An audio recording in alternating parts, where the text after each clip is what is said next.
चक्र महामंडल विधान का भी आयोजन किया गया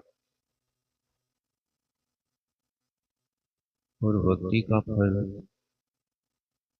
मीना सुंदरी ने पा लिया। जो मनोकामना थी वो पूर्ण हुई। देवी परोपकार की भावना है। सब जीव सुखी हो। सर्वे संतु निरामया की भावना पूर्ण हो। इस तरह मीना सुंदरी ने अनुष्ठान पूर्वक अपने कष्टों का निवारण किया। एक दिन मीना सुंदरी श्रीपाल के साथ जिन देव की वंदना के लिए जा रही थी, तभी राजा प्रजापाल अपने महल के 7वें खंड पर टहल रहे थे। उन्हें दूर से आते हुए मीना सुंदरी को देखा तो मीना सुंदरी के साथ एक दिव्य पुरुष कौन है? मैंने कहा था ये बहुत कर्म सिद्धांत की बात करती है। देखो, इसने कर्म तो नहीं बदला, अपना पति बदल लिया। पिता को अपनी बेटी पर संदेह हो जाता था। मैंने तो कोड़ी पर दिया था एक कामदेव दिव्य पुरुष इसके साथ चल रहा है। संदेह हो गया और राजा ने उस संदेह को चिरकाल तक हृदय में नहीं रखा। अपने साथियों से कहा, देखो, मीना सुंदरी ने उस रोगाक्रांत व्यक्ति का त्याग कर दिया। ये किसके साथ जा रही है? तब साथियों ने कहा, महाराज, आपको ऐसा संदेह करना उचित नहीं। आपकी बेटी का पाणी ग्रहण होते ही एक पतिव्रत है, सुशील संस्कारवान नारियां कभी इस प्रकार के खोटे कार्य नहीं कर सकती। क्या आपके कान में ये बात नहीं आई कि मैना सुंदरी ने सुगुप्ताचार्य भगवान के द्वारा उपदेश पाकर के और सिद्धों का अनुष्ठान करके उन्हें इस रोग का अंत किया, जो आपको एक कामदेव दिखाई दे रहे हैं। ये कोई अन्य नहीं, ये आपके जमाई महाराज श्रीपाल हैं। इस बात को सुनकर के प्रजापाल का संदेह दूर हो गया और वे वहां से चलकर के जहां पर बेटी का वनवास था उस स्थान पर चलकर के राजा आते हैं और राजा प्रजापाल अपनी बेटी से बहुत प्रेम से मिलते हैं। मैना सुंदरी भी अपने पिता के भाव को समझ लेती है और पिता के पूछे बिना मीना सुंदरी ने सारा का सारा हाल पाणी ग्रहण के बाद से लेकर के आज तक की सारी कथा राजा प्रजापाल के सामने प्रस्तुत कर दी। राजा भगवान की भक्ति के फल को सुन करके एक चमत्कारी अतिशय आपके जीवन में घटित हुआ, इस बात से बहुत प्रसन्न होता है और राजा गदगद स्वर में कहता है, हे कुलदीपक बेटी, तुमने हमारे घर में नहीं, हमारे हृदय में भी भक्ति का और ज्ञान का एक दीपक जला दिया। मैं अभी तक घनघोर अंधकार में था। आज समझ में आया कि कर्म सिद्धांत, भगवान की भक्ति और धैर्य क्या होता है। जिस व्यक्ति के पास धैर्य होता है, उसके पास सबसे बड़ी शक्ति होती है। और नीतिकारों ने भी कहा, कारज धीरे होत है, काहे होत अधीर, समय पाए तरुवर भले, केतक सी चुनी। समय आने पर ही कार्य की सिद्धि होती है। समय के पहले आम के वृक्ष पर आप कितना भी पानी सींचते रहें, लेकिन कभी भी आम शीत काल में नहीं आता। आम तो ग्रीष्म काल में ही आता है। इसी तरह यहाँ पर भी कहा जा रहा कि कार्य की सिद्धि समय पाकर के होती है। आप धैर्य मत खो। प्रत्येक कार्य के लिए धैर्य की आवश्यकता है। जो धैर्य को रखता है, वह व्यक्ति हमेशा विशुद्धि संपन्न होता है। और जो अपने धैर्य को खो देता है, उतावला सो बावला ये लोक में इतनी चरितार्थ है। जो बहुत जल्दी कार्य सिद्ध करना चाहता है, उसको नीतिकार बावला की उपमा दे देते हैं। इस प्रकार पिता को जब सारा समाचार सुना दिया, पिता भी भावुक हो गए और पिता ने श्रीपाल की ओर दृष्टिपात किया तो श्रीपाल तो बहुत गदगद थे, एहसान में डूबे थे। श्रीपाल ने कहा, महाराज, आपने बहुत बड़ा उपकार किया। मुझ वनवासी रोगाक्रांत व्यक्ति के लिए आपने अपनी प्राणों से प्यारी बेटी, जो हमारे लिए एक चिंतामणि रत्न का काम कर गई, ऐसे विपत्ति के काल में आपने हमारे लिए संपत्ति दी। मैं आपका उपकार किन शब्दों से करूं, आपका गुणगान कैसे करूं।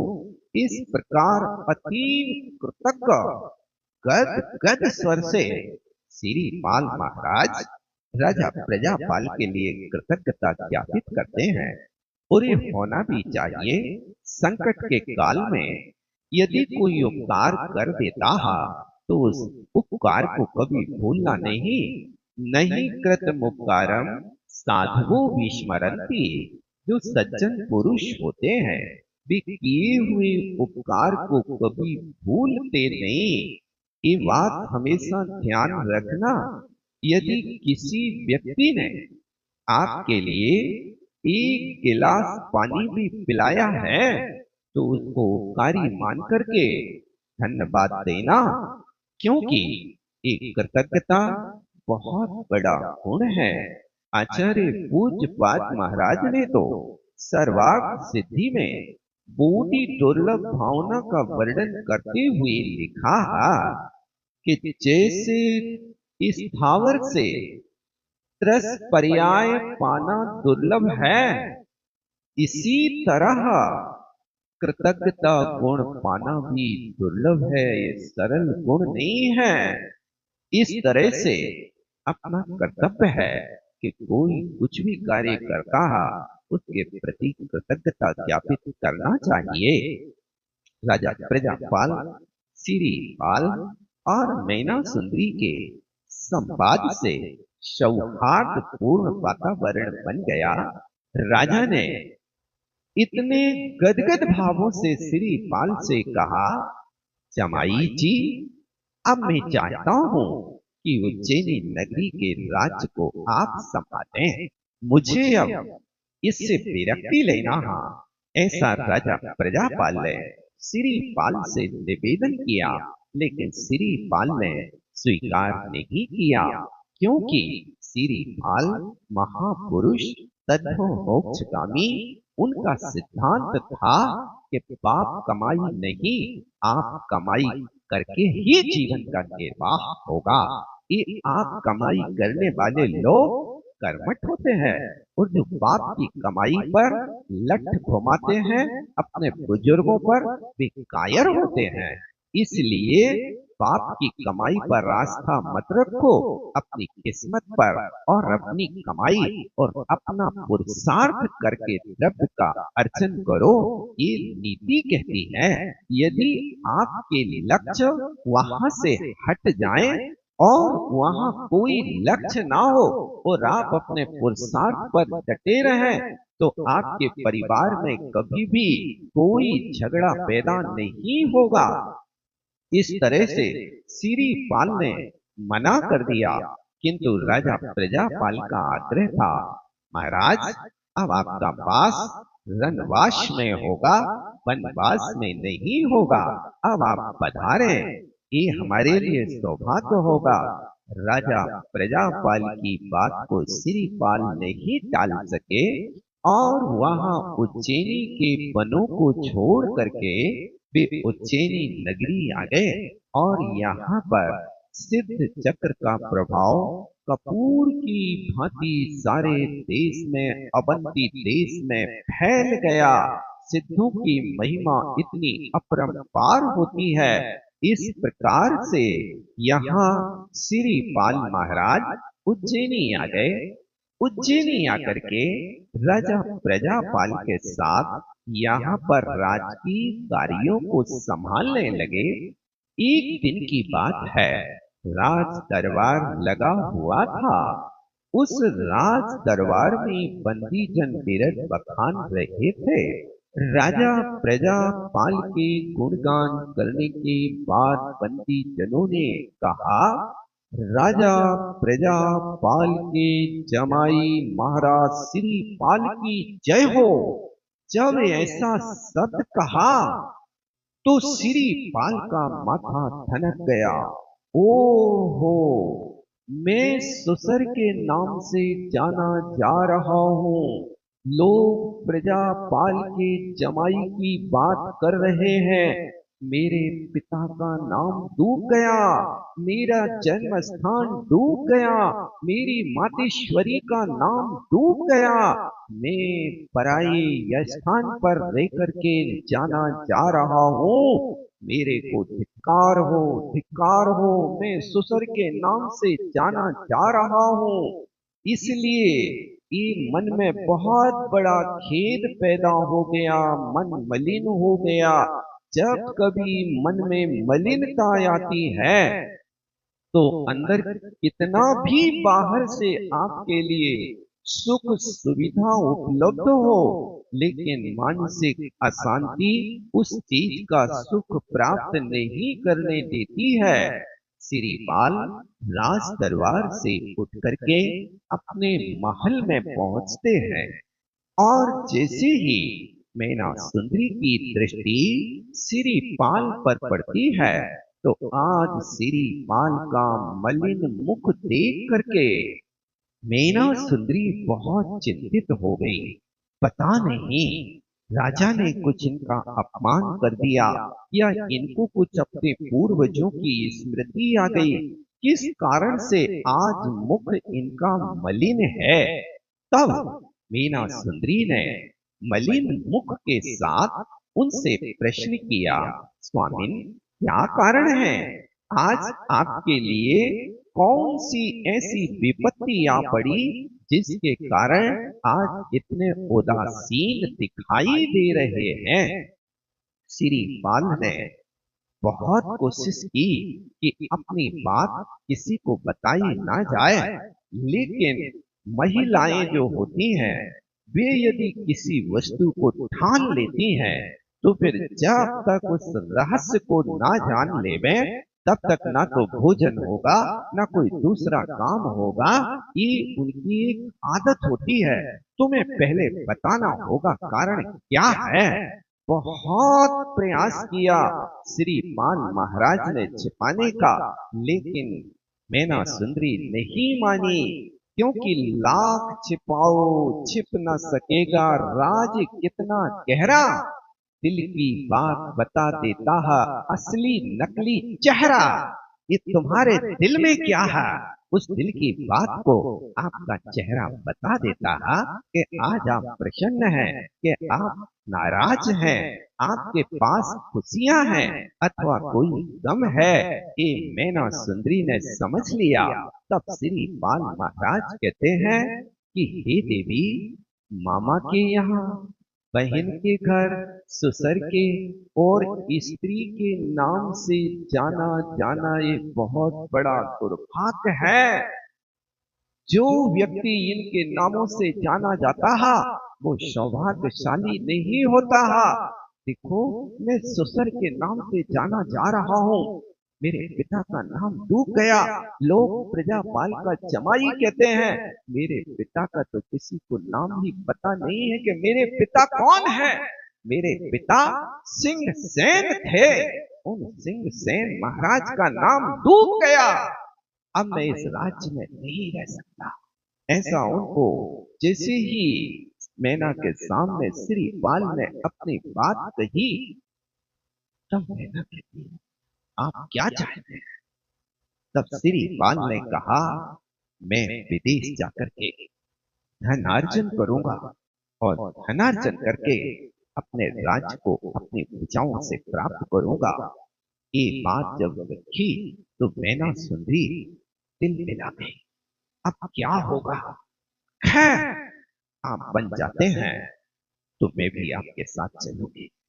तब श्री बाल कहते हैं, जहां जिनका कोई ठिकाना नहीं होता है उस स्थान पर आपको जाना उचित नहीं है। ग्रंथकारों ने कहा है, तीन चीजों को हमेशा पर्दे में रखा जाता है, छिपा करके रखा जाता है। भोजन, स्त्री और पैसा। इनको हमेशा पर्दों के भीतर रखना चाहिए, क्योंकि इन तीन चीजों को देख करके व्यक्ति की दृष्टि बिगड़ने लगती है। आप क्या खाते हैं अपने घर में छिप करके खाओ, रोड पर बैठ करके बाजार नहीं लगाओ, नहीं तो दूसरे लोग भी तुम्हारी थाली को छीनने लगेंगे। इसलिए भोजन को छिपा करके रखो। स्त्री को हमेशा पर्दों पर रखो। पर्दों के भीतर रहने से ही ये रक्षा हुआ करती है। यदि पर्दों के साथ नहीं होती तो जैसे गुड़ चौराहे पर खुला रखा होता है तो मधुमक्खियां भिन भिनाने लगती हैं। इसी तरह पर वस्तु को देख करके हर व्यक्ति के मन बिगड़ने लगते हैं। और पैसा है, पैसा को लोग अपनी खुटी में छिपा करके रखते थे, पसली बांध करके रखते थे, खोल करके नहीं रखते थे, अन्यथा इसके प्रति भी भाव बुरे हो जाते हैं। आज के जमाने में प्रदर्शन ज्यादा है, दर्शन कम है, फूल की बोल है, बड़े बड़े महल तो हैं, लेकिन करोड़ों के कर्जों में लोग डूबे हुए हैं। बाहर प्रदर्शन तो कर रहे हैं, लेकिन अंतरंग में क्या है वो तो कोई व्यक्ति जानता है। हम भी दिखाएंगे तुम्हारे लिए कि जब पड़ोसी का 5 महल का मकान है तो हम झोपड़ी में रहने वाले थोड़ी हैं। भले ही कर्जा करके लाना पड़े, लोन लेकर के जीवन जीना पड़े, तो भी हम जी लेंगे, लेकिन हम तुम्हें सिखा देंगे कि हम भी महलों में रहते हैं, हम कोई कम थोड़ी हैं। ये अहंकार से बचो। अपनी जीवन को सुखी बनाना है तो कभी कर्ज लेकर के कोई कार्य मत करो। पहले के लोग मौन से रहते थे, लेकिन बहुत अच्छा जीवन जीते थे, प्रदर्शन नहीं करते थे, घुटनों के ऊपर धोती पहनते थे और शरीर को ढकने के लिए मिर्झाई रखते थे और सिर के ऊपर स्वाफा बांधते थे ताकि हमेशा सिर ठंडा बना रहे, गर्म ना होवे। ये उनकी पहराव था, पोशाक थी, वेशभूषा था। पैरों को खुला रखते थे ताकि पैर गर्म बने रखें। उस सिर पे हमेशा स्वाफा बांधा करते थे, क्योंकि स्वाफा बांधेंगे पसीना आएगा, माथा ठंडा रहेगा। आज तो तुम्हारे पास कुछ भी नहीं है, सिर भी खुला है, पैर भी खुला है, सिर भी गर्म है, पैर भी गर्म है, ठंडाई तो कहीं दिखाई देती नहीं। यदि जीवन को सुखी बनाना है तो हमेशा ध्यान रखो, दिमाग ठंडा हो, जुबान नरम हो, आंखों में शर्म हो, हृदय में रहम हो, गुरु शरण हो और जैन धर्म हो, तुम्हारा जीवन सुखी रहेगा। आज हर व्यक्ति का दिमाग गर्म है, इसलिए ध्यान रखना, मशीन हो या मगज गर्म होते हैं तो दोनों बंद हो जाते हैं। ना मगज काम करता है, ना मशीन काम करती है। इसलिए दिमाग ठंडा हो, हमेशा दिमाग को ठंडा रखो। यदि स्वापा नहीं बांध सकते तो टोपी लगा करके रखो, और टोपी भी नहीं लगा सकते तो फिर गमछा बांध करके रखो, और गमछा भी नहीं रख सकते तो कम से कम रूमाल रखो। नहीं रख सकते हैं। ये दिमाग ठंडा हो और जुबान नरम हो, वचन बहुत नरम हो कि बच्चा भी उन वचनों को झेल सके। क्योंकि कठोरता कोई पसंद नहीं करता है। आप देखो, एक यदि 7 महीने का बच्चा पैदा हो गया हो तो 7 महीना के बच्चा को कौन से हाथों से उठाते हैं? नहीं है पता। हुई भी तुम्हारे घर में 7 महीना तो कृष्ण जी हुए। उस 7 महीने वाले बच्चे को कोमल हाथों के ऊपर रुई रख करके उसको कष्ट ना हो जाए, जैसे आप उसके साथ व्यवहार करते हो, ऐसे बच्चों की भी नरमी होना चाहिए। बच्चों में गर्मी नहीं होना चाहिए। जुबान नरम हो और आंखों में शर्म हो।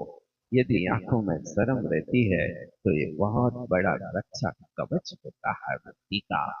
और हृदय में रहम हो, दया से भरा हुआ हृदय हो, और गुरु शरण हो, अन्यथा शरणम नास्ति।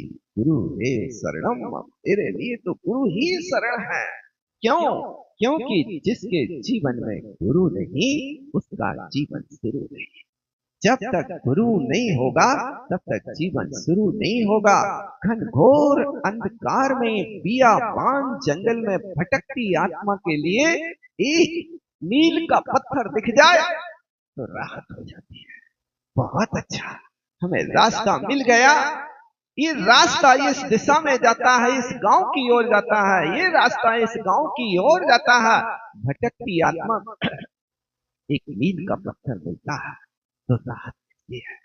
भटकती हुई आत्माओं के लिए गुरु की एक निशानी मिल जाए तो उनके जीवन बदल जाते हैं। इसलिए ये सही लिखा है कि जिसके जीवन में गुरु नहीं, उसका जीवन शुरू नहीं। ये सिद्धांत भी है, ध्यान रखना। क्योंकि जब तक देशना लब्धि नहीं मिलेगी तब तक सम्यक दर्शन प्राप्त नहीं हो सकता। सम्यक दर्शन प्राप्त होगा तो 5 लब्धियों में ये दूसरे नंबर की लब्धि है, जिसका नाम देशना लब्धि है। देशना देने वाले गुरु हुआ करते हैं।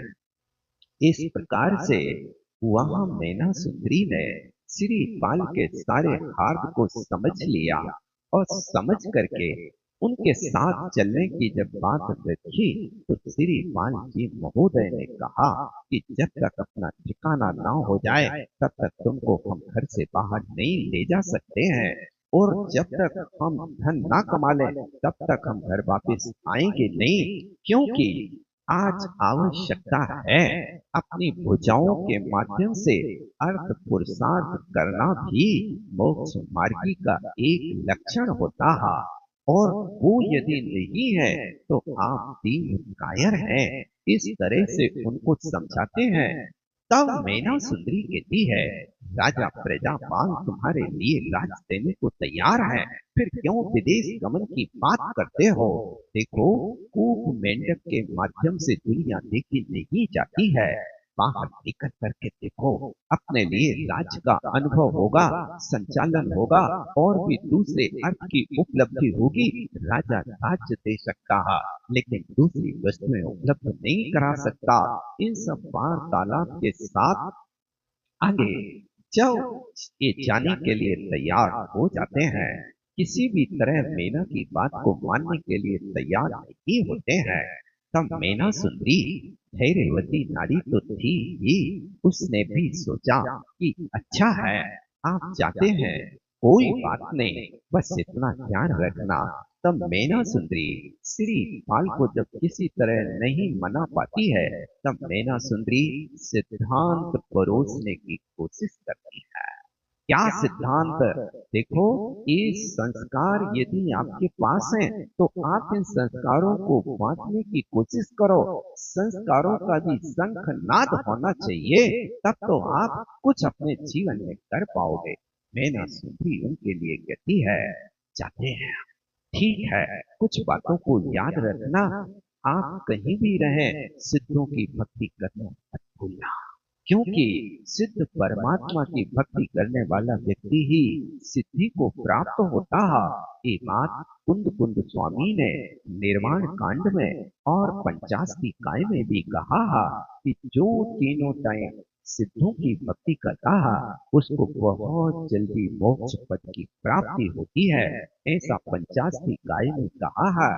भगवान की भक्ति करने वाला व्यक्ति कभी भी संकट में नहीं पड़ता है, और यदि संकट में पड़ भी जाए तो उसका संकट दूर हो जाता है।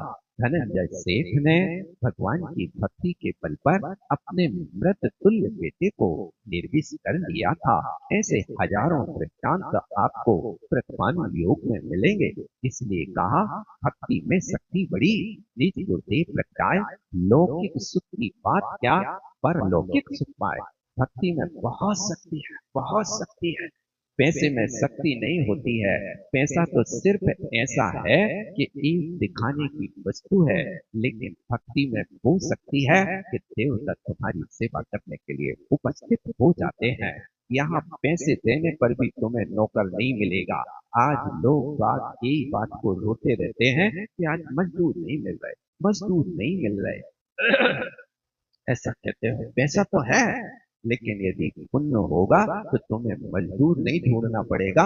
देवता लोग कहेंगे, भैया बताओ का काम है तुम्हारा, हम तुम्हारे यहाँ खड़े हैं, तो तुम्हें देवताओं से काम कराने कि मजदूरों से काम कराने, कौन से कराना? यदि देवताओं से काम कराना तो सच्चे दिल से भक्ति करो और मन की कलुषताओं को समाप्त करो। फिर कहती है मैना सुंदरी कि 4 प्रकार के दानों को हमेशा देते रहना, कभी इस दान से पीछे मत हटना। और फिर कहती है अपने कर्तव्य का पालन सदा करना।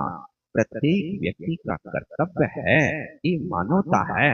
भूले को पथ दिखलाना, भूखे को भोजन कराना, रोगी को दवा खिलाना और रूठे को सोमवार मनाना, रिश्वत में हाथ न लगाना और कर्तव्य को सदा निभाना। एक प्रत्येक व्यक्ति के अंदर गुण प्रकट होना चाहिए। आप अपने अंदर भी झांक करके देखो, क्या भूले को पथ दिखलाते हो कि उस भूले व्यक्ति को भटका करके तालियां बजा करके आनंद लेते हो और कहते हो देखो हमने तुम्हें बुद्धू बना दिया, आनंद ले रहे? नहीं, एक इंसानियत है। भूले के पथ और भूखा है, चल भूखो मर रहा, खा ले हमारे घर में 2 रोटी। ये तुम्हारा दान नहीं, करुणा नहीं, कृपा नहीं, ये तो तुम बहुत बड़ा एक दुरुपयोग कर रहे हो। भूखे को भोजन कराना और रोगी को दवा खिलाना। कौन सी दवा? मेडिकल नहीं ले जाना, कपड़ा खिलाना। उनके लिए एक बहुत बड़ी औषधि है रोगी को दवा, और दवा की अपेक्षा दुआ बहुत अच्छी है। तुम उस रोगी के पास खड़े होकर के 5 मिनट सिर्फ दवा करके और बढ़िया तिली का तेल लगा करके उसकी पीड़ा को दूर वचनों से कर सकते हो। जो काम मिठाई से नहीं होता वो काम मीठी पानी से हो सकता है। इसलिए लोग कहा करते थे कि गुड़ ना दो तो कोई बात नहीं, गुरीरी बातें तो दे दो, तो इससे भी आपके रिश्ते बन सकते हैं। इसलिए यहाँ पर कर्तव्य का सदा निर्वाह करना, ऐसा मैना सुंदरी कहती है। और कहती है जो सुख चाहो जीव तुम, तज दो चीजें चार, चोरी चुगली जामी और पराई नार। यदि तुम सुखी होना चाहते हो तो इन 4 चीजों के लिए हमेशा त्याग करना। भले ही भीख मांग करके खा लेना, लेकिन किसी की गिरी बड़ी हुई चीज को मत उठाना। ये चोरी से बचना, चुगली से बचना। चुगली का अर्थ होता है किसी के दोषों को किसी के कानों तक पहुंचाने की कोशिश मत करना। और जामनी का अर्थ जमानत मत लेना, किसी की सगे भाई की भी मत लेना, क्योंकि पैसा व्यक्ति के भावों को बदल देता है। कब बदल दे कुछ कहा नहीं जा सकता। ये चोरी, चुगली, जामनी और पराई नार प्राय करके कामी लोगों को पर की स्त्री सुंदर दिखती है। ये नियम है। अपनी थाली का रसगुल्ला छोटा दिखता है, वो दूसरों की थाली का रसगुल्ला बड़ा दिखता है। ये रसगुल्ला इनको इनने बड़ा परस दिया, हमें छोटा परस दिया। इससे बचने की कोशिश करना ये बहुत बड़ी अध्यात्म वेत्ता नारी है। पति को सीख दे रही है, लेकिन ध्यान रखना तुम्हारी पत्नी भी कभी तुम्हें सिखावे तो मैना सुंदरी को सामने रख लेना, क्योंकि अच्छी बात जहां भी मिले वहां से लेने की कोशिश करना। विषादपि अमृतम ग्राह्यम बालादपि सुभाषितम अमित्रादपि सर्वव्रतम ममेधादपि कांचनम। एक नीतिकारों ने लिखा है कि यदि जहर से भी अमृत मिलता है तो जहर को निचोड़ करके अमृत निकाल लो। विषाद अपि अमृतम ग्राह्यम बालादपि सुभाषितम। यदि बच्चे से भी कुछ सीखने को मिलता है तो ये उपेक्षा ना करो। अरे तुम कल के लड़का हमें सिखा रहे, ये लोग कह करके उपेक्षा कर देते हैं। लेकिन हो सकता है कि कल का लड़का है और वो पढ़ लिख करके आया है, तो तुम तो 8वीं फेल हो और वो एमए करके आया है, तो अनुभव तो तुमसे ज्यादा हो सकता है ना। इसलिए अच्छी सीख देने वाले यदि तुम्हारे बेटे भी हैं तो उपेक्षा नहीं करो। अच्छी बात, अच्छी सलाह जहां मिले वहां ले लो। नहीं तो लोगों की धारणा रहती तुम का जानत हो तुम का जानत हो। रावण के यहाँ आप इतिहास उठा करके देख लो, पद्म पुराण में लिखा है रावण ने भी मंदोदरी की सीख मानी थी। जब शूर्पनखा को हरण करके ले गया खरदूषण, तो रावण को जैसे ही पता चला, नंगी तलवार लेकर के खरदूषण को मारने के लिए निकला। सो यहाँ मंदोदरी उनको समझाती है, महाराज कन्या तो हरण हो ही गई और कन्या तो पराये घर की है, और हरण करने से उसके दोष तो लग ही गए, सील तो दूषित हो ही गया। अब देखो यदि तुम खरदूषण को मार भी डालो तो तुम्हारी बहन जिंदगी भर विधवारे है। ऐसी मंदोदरी ने रावण को समझाया और रावण समझ गया। ये पद्म पुराण के 9वें अधिकार में लिखा है, आप पढ़ लियो अच्छे से। यानी ऐसी उपेक्षा नहीं करो कि स्त्री समझा रही है सुबह बजाने, वो तो सिर्फ चूल्हे में रोटी बनाने वाली है, कोई हमें सिखा सकती है क्या। ये उपेक्षा नहीं करो। स्त्रियां भी पुरुषों से भी ज्यादा अनुभव रखती हैं, ज्ञान रखती हैं, इसलिए समय समय पर सलाह लेते रहा करो, क्योंकि गृहस्थी तो वे ही संभाल रही है। पूरी गृहस्थी को ज्ञान तो नहीं को है, तुम्हें काय को ज्ञान है। भाई तुम्हारी परीक्षा लई जाए कि भैया हलवा बनाइयो तना कहा जाके, तो बनाने पाओ तुम, बताने चल है कि कैसे सीरा डालने और कैसे क्या करने, कुछ नहीं बनेगा और बिगड़ जाएगा। लेकिन जो पुरुष बनाते हैं वे महिलाएं नहीं बना पाए। कभी कभी एक बार एक महिला को अवसर आ गो चटनी बनावे को, सो उसने बिल्कुल कथा कोतरी बना के रख दी। क्यों, क्या किया आज? बोले आज उनने नहीं बनाई, आज हमने यहाँ बनाई है। ऐसा हो जाता तो हर क्षेत्र में अपनो अपनो एक अलग अलग मास्टरी रहती है। इसलिए किसी क्षेत्र में यदि आपको सीखना है तो उनसे भी सीख लो। ये बात इनने मैना सुंदरी से अच्छी तरह से इनने सीखी। श्रीपाल जी ने वो जितनी बातें कही वे सारी की सारी बातें गांठ में बांध लाई, और फिर जाते जाते मैना सुंदरी ने और एक शिक्षा दी कि देखो अचानक किसी से दोस्ती निकल लेना, व्यक्ति के हाव भाव को देख करके ही तुम उनसे अपना रिश्ता बनाना, क्योंकि शरीर का प्रत्येक अंग हर तरह की शिक्षा देता है। बस शिक्षा लेने की कला हो, बोलने की जरूरत नहीं है, बिना बोले भी काम हो जाता है। दीपक अपना परिचय कभी बोल के नहीं देता, दीपक तो अपना परिचय प्रकाश से देता है, इसी तरह हर अंग आपको शिक्षा देता है। मान लीजिए मुंह ने बोलो, लेकिन हाथ से भी आप बहुत कुछ सीख सकते हो। आप यदि ऐसा हाथ किसी के सामने करो तो क्या सीखोगे बताओ? क्या कर रहा है? नहीं है पता? इतने भोले नरसिंहपुर वाले जी। ऐसा हाथ का बता रहा, चाटा मार है एक हाथ ऐसा, और इसी के साथ ये और जोड़ दो तो क्या हो गया बताओ? क्षमा, अंतर समझ में आया ना? ये मुंह से कहा कि हाथ ने बताया, और जे हाथ यूं कर देवे तो, और जे हाथ ऐसा फैला दे तो क्या है? भीख दे दो, 5 रुपया दे दो। हाथ फैला रहे ना, ये हाथ तुम्हें सीख दे रहा, बोल नहीं रहे, और यही हाथ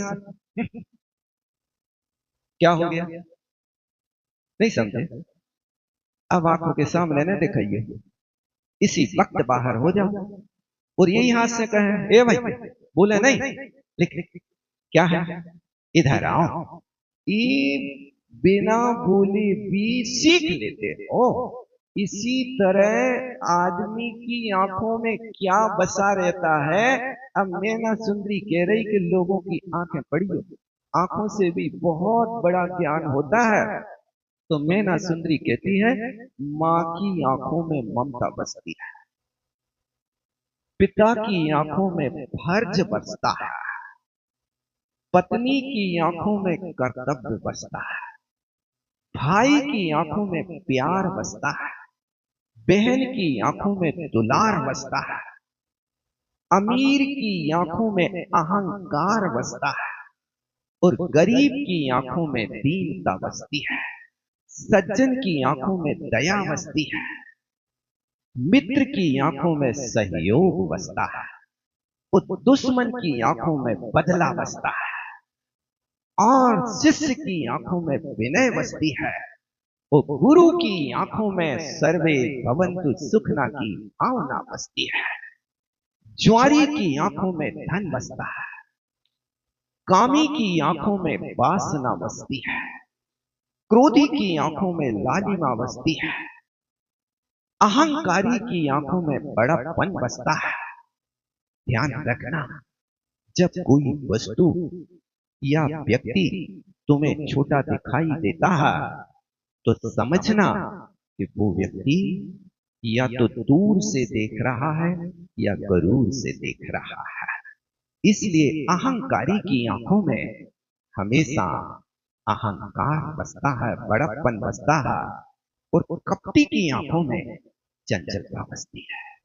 लोभी की आंखों में स्वार्थ बसता है, चोर की आंखों में अवसर बसता है, कामी की आंखों में कामुकता बसती है, शराबी की आंखों में नफरत बसती है, और मांसाहारी की आंखों में हमेशा क्रूरता बसती है। इन सब चीजों से व्यक्ति का परिचय कर लेना, ये मैना सुंदरी ने व्यक्ति की आंख से आंख मिलती है तो उस आंख से पढ़ना है कि इस आंख में मां की ममता बसी है कि पिता का फर्ज बसा होगा। पिता हमेशा फर्ज का निर्वाह करता है, और माता की ममता इतनी होती है कि उस ममता के कारण प्रकृति को भी परिवर्तन होना पड़ता है। मां की ममता अपने संतान के प्रति वो ममता होती है कि जिस मां ने अपने उस वात्सल्य के कारण अपने अंग से बेटा तो पैदा किया, लेकिन अपने अंग में वो जादू किया कि खून के स्थान पर दूध पैदा कर दिया। वो मां की ममता है। पिता के पास इतनी ममता नहीं होती।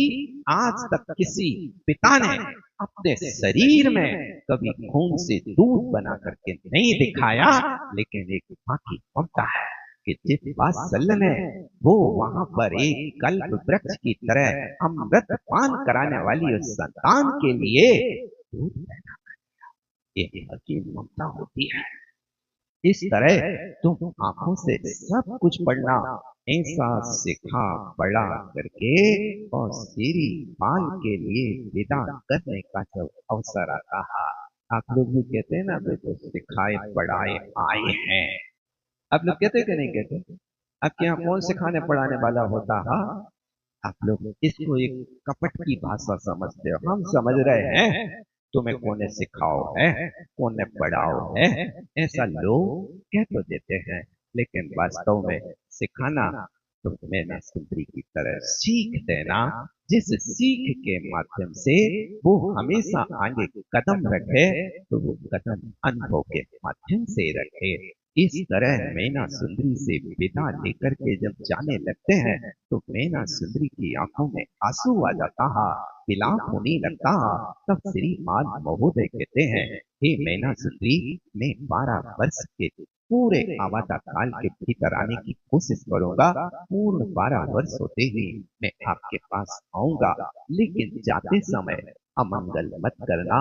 यदि तुम जाते समय हमें अपनी रोमी सूरत दिखाओगे, तो मेरे हृदय में 12 वर्ष तक तुम्हारी फोटो रोती ही नजर आएगी। इसलिए तुम प्रसन्नता से खुशी खुशी कर दो बेटा।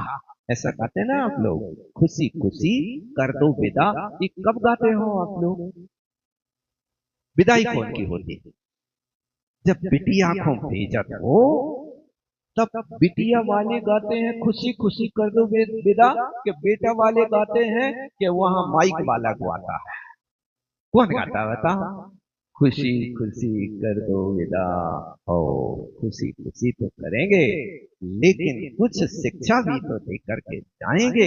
ये खुशी खुशी विदा करने का अभिप्राय है कि हम अपनी प्राणों से प्यारी बेटी रो धो करके तुम्हारे साथ भेज रहे हैं, तो तुम माई बेटी को न रुलाइयो, हम उसके बदले में यही आज रो ले रहे हैं। ये उनका लक्ष्य होता है। अब आप लोग क्या करते हो? बेटी रोती है कि बेटा रोता है? कौन रोता है? ईमानदारी से बताना। एक लड़की खूब रो रही थी भाई साहब, खूब रो रही थी। वो लड़का खड़ा खड़ा देख रहा था दूल्हा। सो दूल्हा के मित्र ने कहा, अरे यार देखो तुम्हारी दुल्हन तो इतनी दुखी है, इतनी रो रही है, थोड़ा तुम भी रो लो। तो वो लड़का कहता, ये तो आज रो रही है, मैं तो जिंदगी भर रो ले, इसलिए आज उसको रो लेने दो, हम तो समय पे रोएंगे। ये होता है, ये अनुभव सही है उसका कि नहीं? सही है। देखो पुरुषों की कैसे बूढ़े मटक रही है। कछु तो बोलो, वहां से आवाज आ रही, कछु तो बोलो, हंस रहे के रो रहे। केवल से ऐसी दशा है, कंठ काला शंकर जी के कंठ में रखा तो है, हमने निगल पा तो उगल पा रहे, बस यही दशा है। आज ज्यादा अर्घ है क्या? 250 अर्घ है। समय भी अपना होने वाला है। कल की बात भी अपन को पूरा करना था। श्री बाल चरित्र पूरा कैसे हो पा रहे? तुम लोग समय पे नहीं आ रहे, तो समय पे आ रहे कि नहीं आ रहे? अरे बहुत अच्छा। अब मैना सुंदरी विदाई करती है, तो श्री बाल मैना से विदा लेकर के हम मातेश्वरी के पास जाते हैं, और माता के लिए क्या क्या कार्य सौंपते हैं, क्या क्या होता है, इसको अपन फिर बाद में देखेंगे। यही विराम देता हूँ। बोलो आचार्य गुरु विद्यासागर जी महाराज की। जावाणी के ज्ञान से सूझे लो कालो, सोवाणी मस्तक करो शरण।